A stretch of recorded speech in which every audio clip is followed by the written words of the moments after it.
नमस्कार, मैं डॉक्टर निशान सिंह, सीनियर आयुर्वेदा डॉक्टर। आज हम बात करेंगे 7 साइंस ऑफ इनफर्टिलिटी, मतलब 7 उन लक्षणों के बारे में। हो सकता है आप भी इनमें से किसी लक्षण से जूझ रहे हो। अगर आप भी जूझ रहे हैं तो आपको सतर्क रहने की आवश्यकता है। भारत के अंदर 7 में से हर एक कपल इनफर्टिलिटी से जूझ रहा है, जिसमें देखा जाता है कि 50% मेल ही रिस्पॉन्सिबल होते हैं इनफर्टिलिटी के लिए। तो कहीं ना कहीं अवेयरनेस का कमी होना, सेडेंटरी लाइफस्टाइल, और देखा जाता है कि कहीं ना कहीं डायबिटीज़ भी भारत के अंदर बहुत तेज़ी से बढ़ रहा है, जो कि कहीं ना कहीं रिस्पॉन्सिबल है मेल इनफर्टिलिटी के लिए। तो आइए जानते हैं हम उन 7 लक्षणों के बारे में। तो पहला लक्षण है हमारा लो लिबिडो। लो लिबिडो का मतलब होता है आपकी यौन शक्ति में कमी आना, आपकी डिज़ायर में कमी आना, जिसके लिए रिस्पॉन्सिबल है मेन हार्मोन टेस्टोस्टेरोन।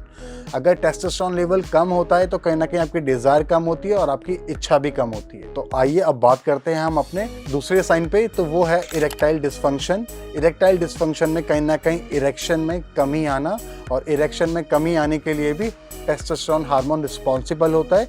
उसके साथ साथ कहीं ना कहीं आपका जो सर्कुलेटरी सिस्टम होता है, जो आपका ब्लड सर्कुलेशन होता है, तो वहाँ पे कहीं ना कहीं आपके नर्व्स के अंदर या तो ब्लॉकेज आना या स्वेलिंग आ जाना। तो अब बात करते हैं हम अपने तीसरे लक्षण की तरफ, तो उसे कहते हैं हम कहीं ना कहीं हमारी टेस्टिस के अंदर स्वेलिंग या फिर पेन होना। इसका मुख्य कारण देखा गया है वो है वेरिकोसील। वेरिकोसील के अंदर होता है टेस्टिस के अंदर हमारी जो भी वेन्स होती हैं वो कहीं ना कहीं डायलेट हो जाती हैं या श्रिंक हो जाती हैं, जिससे वो नसें ब्लॉक होने की वजह से वहाँ पे हमारा सीमेन का जो वॉल्यूम है वो कम हो जाता है, और टेस्टोस्टेरोन का प्रोडक्शन तो होता है बट वो बॉडी तक नहीं पहुँच पाता है, जिसकी वजह से हमें कई सारी प्रॉब्लम्स फेस करनी पड़ सकती हैं। अब बात करते हैं हम अपने चौथे लक्षण की, चौथे साइन की, तो वो है हमारा हेयर ग्रोथ। हमारे शरीर पे जो बाल हैं अगर वो लगातार कम होते जाते हैं या फिर वो बहुत पतले या थिन हो जाते हैं, तो देखा जाता है कि ये भी एक साइन है आपकी बॉडी में हार्मोनल चेंज का।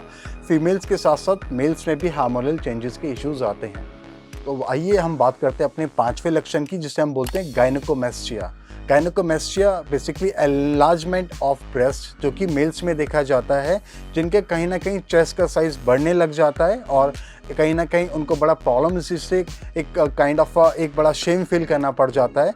तो इसमें देखा गया है जो मेन हार्मोन होता है वो है एस्ट्रोजन और टेस्टोस्टेरोन लेवल। ये जब भी मेल की बॉडी के अंदर डिसबैलेंस होते हैं तब ये प्रॉब्लम देखा जाता है। अब बात करते हैं हम अपने छठे लक्षण की, तो छठा लक्षण है हमारी बॉडी में रिड्यूस इन मसल मास। अगर आपकी बॉडी में से मास कम हो जाता है, मसल्स वीक हो जाती हैं, तो ये भी एक साइन है टेस्टोस्टेरोन हार्मोन का कम होने का, क्योंकि टेस्टोस्टेरोन हार्मोन भी रिस्पॉन्सिबल होते हैं हमारी मसल्स ग्रोथ के लिए। और जब भी हमारी बॉडी में से मसल्स कम होते हैं तो कहीं ना कहीं देखा जाता है कि स्टेमिना और एनर्जी हमारी बॉडी में बहुत कम पाए जाते हैं। और बात करेंगे हम अपने आखिरी लक्षण की, तो ध्यान से सुनिएगा। वो आखिरी लक्षण है प्रॉब्लम विद द इजैकुलेशन। अगर आपको इजैकुलेशन का में प्रॉब्लम आ रहा है तो उसमें कहीं ना कहीं एक कारण हो सकता है वो है प्रोस्टेट ग्लैंड का एनलार्जमेंट। जब भी प्रोस्टेटाइटिस का इश्यू आएगा तो कहीं ना कहीं हमारा जो रिप्रोडक्टिव ट्रैक्ट होता है, जो हमारी नर्व होती है, वो कहीं ना कहीं ऑब्स्ट्रक्ट होती है, जिससे हमारा टेस्टोस्टेरोन लेवल का जो लेवल है वो भी कम होने लग जाएगा। टेस्टोस्टेरोन लेवल कम होने लग जाएगा, आपका सीमेन का क्वालिटी और क्वांटिटी भी कम हो जाएगा, और आपका सीमेन का वॉल्यूम भी कम हो जाएगा, और कहीं ना कहीं इरेक्शन में भी प्रॉब्लम आएगा। तो ये सारी चीज़ें कहीं ना कहीं मिला के इनफर्टिलिटी को दर्शाती हैं। अगर आप भी इनमें से किसी समस्या से जूझ रहे हैं तो सतर्क रहिए, अपने आसपास डॉक्टर से बात कीजिए। अगर आपको ये जानकारी हमारी अच्छी लगी तो हमारे चैनल को सब्सक्राइब कीजिए और लाइक कीजिए। Thank you.